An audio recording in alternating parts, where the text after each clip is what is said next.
है। आपको बच्चे, आप पढ़े लिखे बच्चे, आपको ये समझ में आना चाहिए कि ये कंटेंट वही है जो आपके एग्जाम में आएगा या नहीं है।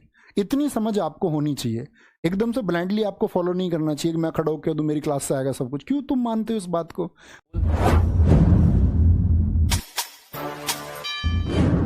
अगर भैया मैं फ्रेशर हूं, पहली बात करते हैं फ्रेशर बच्चे की, जिसने फ्रेशर से मतलब है जिसकी तैयारी दोस्त ऐसे मान के चलो उसने, मैं फ्रेशर मानता हूं कि पिछले 6 महीने से जो पढ़ रहा है बच्चा, उसको एक फ्रेशर बच्चा रख सकते हैं। 6 भी नहीं रखेंगे, 6 में तो बच्चा समझने लग सकता है। पिछले 3 महीने से कोई बच्चा मतलब कुछ चीज़ें जानता है, कुछ नहीं अभी तक, क्योंकि बच्चा अपने शुरुआती दौर में बच्चे को ये बता दिया जाता है कि भैया मैथ रीजनिंग सीखो, वो सीखने की चीज़ है, जीएस पर टाइम बर्बाद मत करो। मैं कहता हूँ कि आज बिगर जीएस का आपका सिलेक्शन नहीं हो सकता। आप कितना मैथ रीजनिंग वो करना जरूरी है, बाकी सब्जेक्ट भी। तो पिछले 3 मंथ से तैयारी कर रहे हैं तो बच्चे अगर बेसिक जीएस, एक तो बात है बेसिक जीएस आती है नहीं आती, भैया बेसिक जीएस कहाँ से पढ़े थ्योरी में? तो बच्चे देखो, अगर मैं अपनी बात करूं तो हमारी येलो बुक है, येलो बुक है, एकदम बेसिक है, वो आप पढ़ सकते हैं।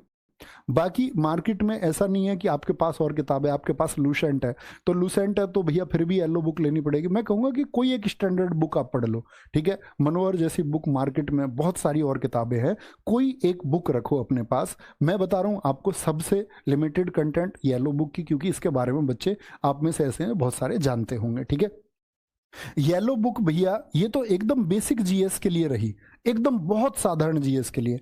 इसमें बच्चे स्टैटिक जीके और साथ में अगर बात करते हैं आपका भैया तीसरी किताब कौन सी रहे, मैं बोलूंगा बच्चे तीसरी किताब आप ना लें।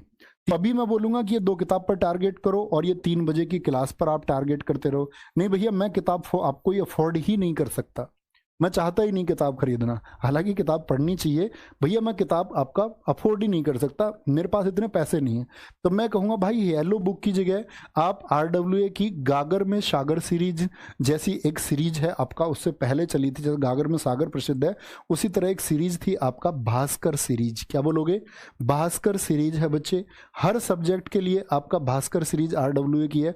उसमें हिस्ट्री की क्लास भी है, उसमें ज्योग्राफी की क्लास भी है, कहने का मतलब है उसमें आपका इकोनॉमिक्स की क्लास भी है। उसमें भैया स्टैटिक की क्लास नहीं है सिर्फ। तो भैया स्टैटिक की क्लास कहाँ से करें? आप लिखना बच्चे यूट्यूब पर जाकर के, अगर आप कोई किताब नहीं खरीदना चाहते आप लिखो CGL static GK by Naveen sir, CGL static GK by Naveen sir, ठीक है। ऐसे लिखेंगे तो एक प्लेलिस्ट आएगी जिसमें शायद लगभग आपका 35 के आसपास वीडियो है, 35 से 36 वीडियो जिसमें है, श्योर नहीं हूं मैं, या 35 है या 36 है, ठीक है। तो ये आप स्टैटिक जी के वहां से कवर कर सकते हैं। भास्कर सीरीज से बच्चे आप पढ़ सकते हैं अगर आप कोई किताब नहीं लेना चाहते, ठीक है।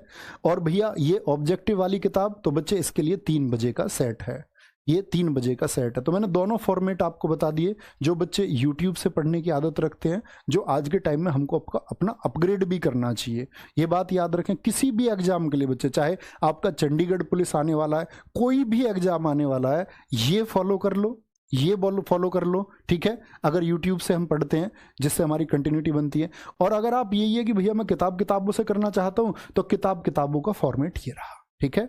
ये बात है, ऐसा जरूरी नहीं है कि भैया क्लास ही करनी है, या ये भी जरूरी नहीं है कि भैया किताब ही खरीदें। तो दोनों ऑप्शन है, जो आपको बेहतर लगे वो आप बच्चे फॉलो कर सकते हैं।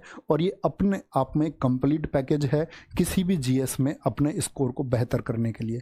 एक बार देखिए, या तो भटकिए, मैं हमेशा बच्चों से कहता हूँ कि या तो भटकिए, ठीक है, लेकिन आप भटक करके आपको कहीं कीचड़ मिली तो कीचड़ में गंदे नहीं होना है, दूर से ये महसूस कर लो कि ये कीचड़ है। आपको बच्चे, आप पढ़े लिखे बच्चे, आपको ये समझ में आना चाहिए कि ये कंटेंट वही है जो आपके एग्जाम में आएगा या नहीं है। इतनी समझ आपको होनी चाहिए। एकदम से ब्लाइंडली आपको फॉलो नहीं करना चाहिए कि मैं खड़ा होकर दूं मेरी क्लास से आएगा सब कुछ। क्यों तुम मानते हो इस बात को? आप ये देखें कि क्या ये जो आज एग्जाम्स का दायरा चल रहा है, जिस तरह के क्वेश्चन पूछे जा रहे हैं, क्या हमको उसी तरह के क्वेश्चन पढ़ाए जा रहे हैं या कुछ भी पढ़ाया जा रहा है? तो इसका चुनाव आप लोगों को करना हो।